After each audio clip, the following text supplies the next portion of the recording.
दो ऑब्जेक्ट्स को कॉन्ग्रुएंट कहा जाएगा अगर दोनों का सेम शेप हो और सेम साइज हो।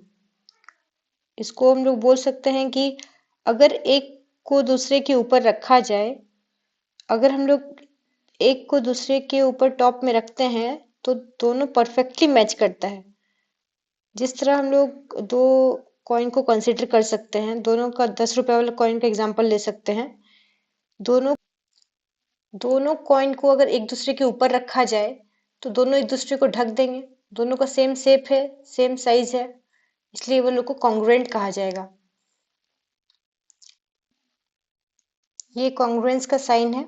दो चीज एक दूसरे से कॉन्ग्रुएंस होगा तो हम लोग ये सिंबल देते हैं, और अगर कॉन्ग्रुएंस नहीं रहता है तो इस सिंबल का यूज करते हैं।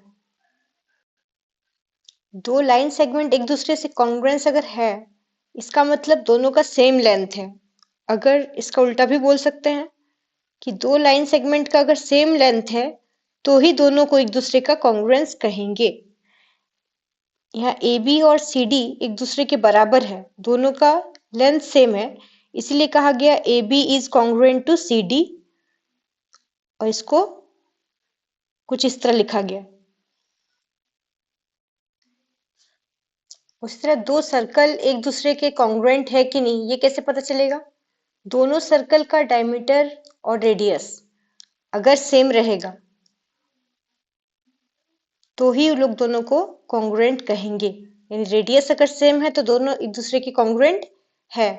यहाँ रेडियस 3 सेंटीमीटर है इस सर्कल का ए का, और बी का भी 3 है, तो दोनों को एक दूसरे के कॉन्ग्रुएंट कहा जा सकता है, कहा जाएगा। Circle A is congruence to circle B. कुछ नॉन ज्योमेट्रिकल फिगर भी होते हैं, जिस तरह इस पिक्चर में दिखाया गया है दो स्टार।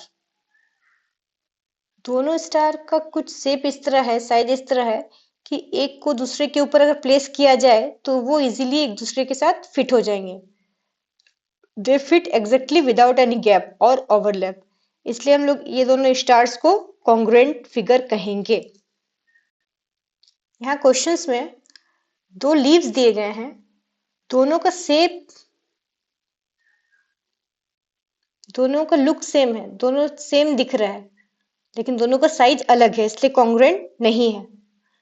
ये एरो, दोनों एरो में क्या डिफरेंस है? ये दोनों का शेप साइज सेम है, इसलिए कॉन्ग्रुएंस होगा। इसी तरह क्लाउड और बटरफ्लाई, क्लाउड का आउटलाइन देखिए अलग है, बटरफ्लाई का सेम है। क्लाउड का फिगर को अगर हम लोग ध्यान से देखते हैं तो उसका आउटलाइन, दोनों क्लाउड्स का आउटलाइन अलग अलग है, जबकि बटरफ्लाई का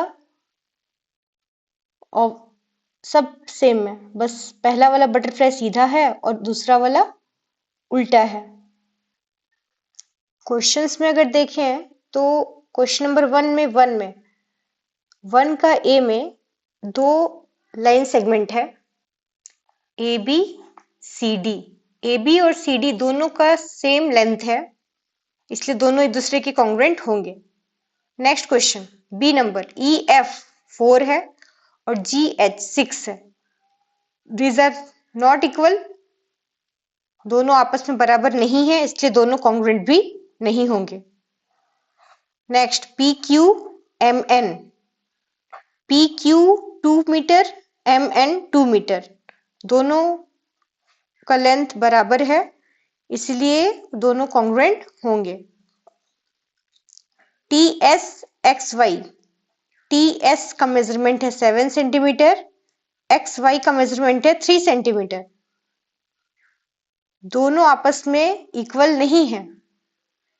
अगर ये भी 3 रहता और ये भी 3 रहता तो दोनों कॉन्ग्रुएंट होता, ये 7 है तो ये भी 7 होता, तो दोनों कॉन्ग्रुएंट होता, लेकिन चूंकि ये 3 है और ये 7 है, इसलिए दोनों कॉन्ग्रुएंट नहीं होगा आपस में।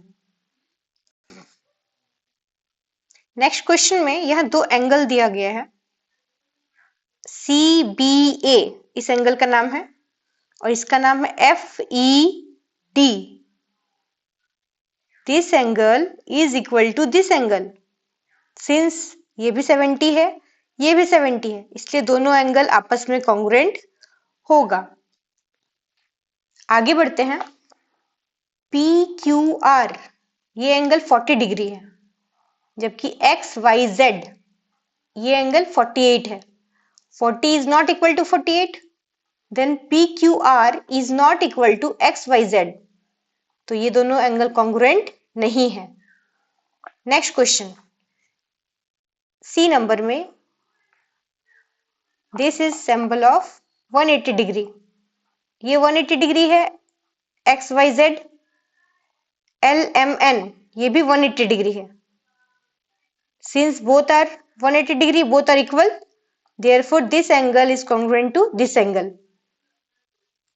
आगे बढ़ेंगे। सर्कल्स का कॉन्ग्रुएंस बताना है कि ये दोनों आपस में कॉन्ग्रुएंट है कि नहीं। सर्कल में क्या बोले थे हम लोग कि रेडियस सेम होना चाहिए। इसका 10 सेंटीमीटर है, इसका 10 सेंटीमीटर है।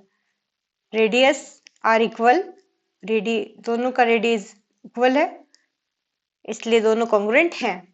नेक्स्ट क्वेश्चन, रेडियस इसका 10 सेंटीमीटर है, इसका 5 सेंटीमीटर है, therefore both are not equal, दोनों का रेडियस इक्वल नहीं है, इसलिए दोनों सर्कल कॉन्ग्रुएंस नहीं होंगे।